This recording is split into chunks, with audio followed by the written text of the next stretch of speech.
Velkommen til historiefagets oplæsningstime. Goddag og velkommen til historiefagets oplæsningstime.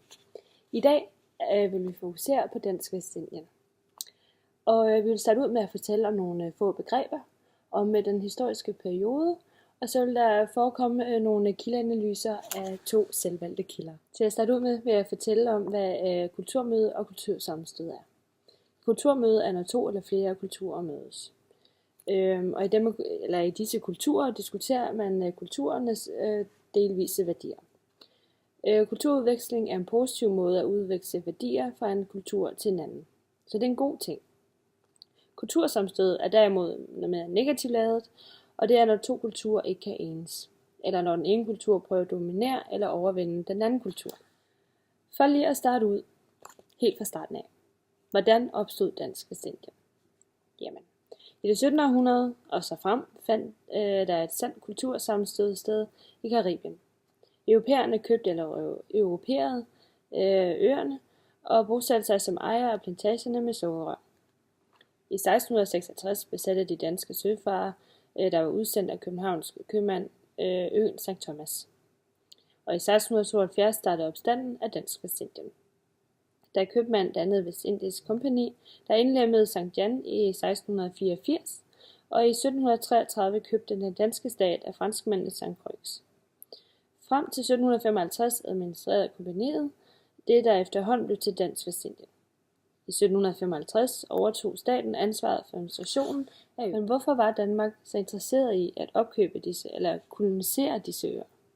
Men det var det, fordi det var frodige grønne øer, hvor der først og fremmest kom sukker fra, og grundet den hastige udbredelse af sukkerplantager, ville der på den tid være sjældent krydderi i det europæiske mad. Men som et biprodukt fra sukkerfabrikationen kom der også rom. Og der kom også tobak, og der kom også bomuld. Det vi også skal ind om her i dag, det er simpelthen med, hvorfor der ikke længere var oprindelige beboere i Karibien, altså i det danske Vestindien, og hvilken arbejdskraft blev benyttet i plantagedriften. Jo, de oprindelige beboere. Da europæerne indtog øerne, havde det fatale konsekvenser for den oprindelige indianske befolkning. Danskerne bosatte sig først i 1666, men allerede i 1520 var de fleste af de oprindelige beboere i Karibien døde. Mange af de oprindelige beboere i Karibien blev slået ihjel af spanjolerne, og endnu flere døde som følge af sygdomme, som spanierne havde bragt med sig. Arbejdskraften. Til at starte med, det vil sige omkring 1600-tallet, blev der sejlet danske straffefanger, de blev såkaldt serveringer, til Vestindien, men de fandt hurtigt ud af, at de sorte afrikanere var langt bedre arbejdskraft end straffefangerne. Og danskerne deltog snart derfor ivrigt i transporten af slaver over Atlanten.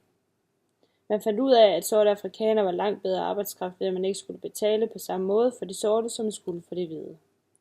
Så det vil sige, at det ville være billig arbejdskraft. De hvide skulle arbejde i 5 år uden løn, for at kunne tilbagebetale deres transport til Vestindien, deres tøj og lidt mad. De sorte de kom med det tøj, de havde på, og uden form for mad. Og på den måde så blev der ikke brugt penge på de sorte. Kun da de skulle købe slaverne, men med de hvide fulgte der mange flere ting med. Grundlæggende var der 2 opdelinger i samfundet. Hvor den ene var efter velstand, og hvor den anden var efter race, altså sort eller hvid. Det der var et samfund, hvor de hvide udgjorde en herskerklasse. Dog var de i mindretal, så på den måde måtte de hvide finde en måde på, at de sorte kunne blive holdt nede. Metoden var at udnytte deres magt, og ved at sætte et kulturelt skel. I løbet af 1700-tallet tillagde de hvide europæere sig i stigende grad en luksuriøs livsstil, hvor ens placering i samfundet blev vist ved, at man f.eks. kunne udfolde middagsselskaber og på den måde omgive sig med sine slaver i andre menneskers samvær. Det kom altså et ideal, der hed, at hvide ikke skulle udføre fysisk arbejde, men konstant skulle opvartes af slaver. Altså, derfor blev antallet af slaver, specielt de smukke husslaver, det vil sige kvinder, som stod for mad og passede de hvides børn og gjorde rent, en form af statussymbol. Demonstrationen af de hvides rigdom og overlegenhed udartede sig i særegne skikke, som for eksempel at lade en slave løbe bagefter og holde hestens hale, når man red en tur. Der var strenge sociale regler for at omgås med de sorte. Der var en udskreven regel om, at hvide ikke seksuelt måtte omgås de sorte, hvilket skete rigtig mange gange alligevel, at sorte kvinder blev voldtaget. For de hvide mænds tilfælde var det ikke straf for det. Det skulle bare gøres diskret. For de hvide kvinder, der fødte mulatbørn, var det til gengæld en anden sag. Datteren af en plantageejer på Sankt Jan, Anna de Kooning, blev dømt til landsforvisning til at have forbrudt al den kapital, hun besad, da hun i 1758 fødte et mulatbarn. Og som et andet eksempel, så fik de hvide nyt tøj og føde med på deres sejltur, som også er nævnt tidligere. Tværtimod fik de sorte ingenting med. For eksempel blev det i 1747 bestemt, at de frikulørte i kristens sted kun måtte bo i den del af byen, der blev kaldt frigotten eller negergottet. I 1786 blev der udstedt en reglement, der ned til mindste detalje dikterede, hvilke klæder og pynte genstande de frikulørte måtte og ikke måtte bære. Hertil kom, at alle frikulørte som et synligt bevis på deres frihed, forpligtet til at bære et rødt og hvidt stofmærke, såkaldt kokarde, synligt på huen eller hatten. Først i 1834 opnåede de frikulørte fuld ligestilling. Som tiden gik frem mod slaveriets oprør, blev slaveejernes næsten uindskrænkende magt langsomt mindre. Der blev mere fokus på, at slaverne havde rettigheder, som deres ejere skulle overholde. Slaver, der klagede over deres behandling, kunne få medhold hos myndighederne, og slaveejerne kunne straffes. Typisk kun med en bøde. I 1840 fik slaverne endda ret til ejendom og fik også andre personlige rettigheder. Men hvorfor blev slaveriet i Dansk Vestindien så ophævet i 1848? Jo, i 1843 fik slaverne for eksempel fri om lørdagen, ligesom at de allerede havde fået fri om søndagen. Det betød, at de kunne arbejde for sig selv, spare penge sammen og måske endda købe sig fri. Man vedtog senere også, at de børn, som fremover blev født af slaver, skulle være frie, og at slaveriet helt skulle ophøre i 1859. Hvad der startede det, der blev slutningen på slaveriet i Dansk Vestindien, var oplysningstidens tanker om menneskelighed og menneskerettigheder. Lægen Paul Isset var en af de danskere, der gav klarest udtryk for slavehandlens og slaveriets umenneskelighed. Han opholdt sig på Guldkysten i mange år, og da han sejlede hjem til København via Dansk Vestindien, havde han inkluderet en kapitel af Dansk Vestindien i sin beskrivelse af Guldkysten. Det var et kapitel, som gjorde stor indtryk hjemme i København. Den danske regering vidste, at briterne arbejdede på et forbud mod slavehandel, og derfor blev der i 1791 nedsat en kommission, der skulle komme med forslag til en bedre indretning af negerhandlen på de vestindiske øer og Guineakysten. Forudsætningen i 1790'erne forblev forslag, da oplysningstiden hurtigt blev afløst af den økonomiske nedgangsperiode i Dansk Vestindien. Først i Napoleonskrigene og senere på grund af forarmelse og svækkelse af den danske stat. De vestindiske planter kunne bruge denne økonomiske nedgang som undskyldning for, at slavernes vilkår skulle forblive de samme, og at slavebørnene ikke skulle gå i skole, men arbejde i plantagerne. Og denne undskyldning brugte de. I 1843 blev Peter von Scholten udnævnt til guvernør, og han skulle på den måde sørge for at gennemføre en reformproces på vegne af den danske stat, som skulle ende med, at slaverne blev frie. Præcis hvornår var stadig uvist. Men i 1834 vidste alle, at det gik den vej. I 1833 havde Storbritannien ophævet slaveriet i Britisk Vestindien, hvilket gjorde klart for alle, at slaveriets dage var talte. Det forholdt sig sådan, at man fra Sankt Jan kunne ro over til den britiske vestindiske ø Tortola, og så snart en slave havde sat fod på britisk jord, var han en fri mand eller en fri kvinde. Hvilket alene af den grund medførte, at opretholdelsen af slaveriet i Dansk Vestindien var umuligt. Peter von Scholten havde samme syn på slavernes frigørelse, som de havde haft i 1790'erne, hvor skolegang til slaverne kom før frigivelse. Derfor tog han fat i det, som ikke havde lykkes tidligere, og det krævede en viljestærk og flittig guvernør som Peter von Scholten at få gennemført på trods af planternes modstand. Men der kom også andre reformer. I løbet af 1800-tallet steg antallet af frigivne, altså frikulørte, i Charlotte Amalie, som var hovedstad i havnebyen St. Thomas. Og i den by udgjorde de frikulørte, som blandt andet arbejdede på havnen, efterhånden en større gruppe end slaverne. Og i 1834 blev der gennemført en lov, der formelt gav dem samme rettigheder som de hvide. Det er et meget stort fremskridt. Loven var blandt flere forsøg på at indføre en ny samfundsorden, hvor de hvide stadig udgjorde magtklassen, men hvor der blev skabt rum til frikulørte middelstand af håndværkere og arbejdere.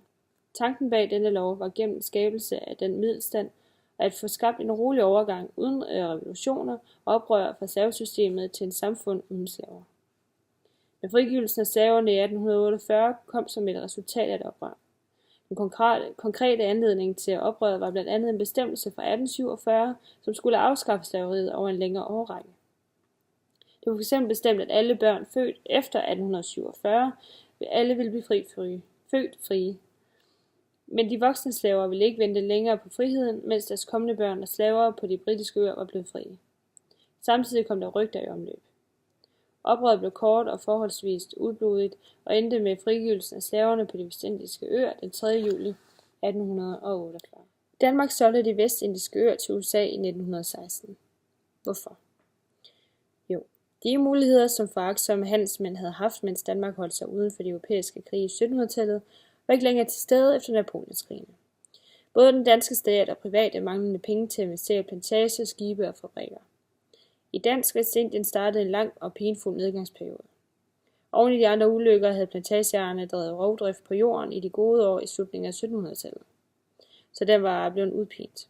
Dermed faldt udbytte af produktion på plantagerne, samtidig var sukkerprisen faldende, fordi der var kommet andre og mere effektive producenter til. Og endelig blev slaveriet, som sagt, ophævet i midten af 1800-tallet. Dødsstød til den danske sukkerproduktion i Vestindien kom i det sidste årti af 1800-tallet, hvor den europæiske produktion af det billige roesukker så bunden ud af den vestindiske økonomi. Fra 1870'erne og frem til salget af øerne i 1916 satte en generel forarmelse ind. I stedet for at være et sted, hvor der blev tjent formuer, blev Dansk Vestindien en årlig udgift på finansloven. Derfor stemte et flertal af danskerne også ja til at sælge de vestindiske øer til USA i 1916. Nu skal vi til vores 2 selvvalgte kilder. Og den første kilde, vi har, den er fra www.natmus.dk, og den er skrevet af Christian Volmont, og den er skrevet i samarbejde med Nationalmuseet i 2007. Og den her link eller kilde, den henvender sig til, det er dem, som er interesseret i Dansk Vestindien, og hvilke følger det har haft med sig, og om slaver og om sukkerplantager. Så det er også ret bredt. Og på den måde så er den så også en andenhåndskilde, og den er sekundær. Og det er fordi Christian har jo ikke selv, eller forfatteren har jo ikke selv været til stede under den her historiske periode. Så det er jo noget viden, han har skrevet ned om, som han har fra et sted af. Så ja. Vores anden kilde, det er en, der er inden for www.christidagblad.dk, hvor den er skrevet af Carite Lind Beyer, og den er skrevet den 29. juni 2015. Og det er en andenhåndskilde, og den er sekundær. Igen, fordi hun har det fra et sted af. Hun har ikke selv været til stede under den her historiske periode. Og igen, så er det en kilde, der er til for at videreføre viden til dem, som har en interesse for det her emne. Og denne kilde, det er så en artikel, der er inde på nettet. Og den omhandler den historiske periode, som er bag en film, der hedder Guldkysten. Og der kom de blandt andet ind på slavehandlen, at den også fortsat for eksempel et halvt århundrede efter, at det ellers var blevet forbudt. Det var simpelthen det for i dag. Jeg vil sige tak, fordi at I lyttede med. Og så vil jeg lige lave en lille credit for min lille historiemus, der har fundet en del af alle dem her kilder, vi har fundet, og skrevet en masse lækkert stof ned om Vestindien. Så hvis det går for hende, så kunne vi ikke have lavet den her video. Så tak til Maria Solnes.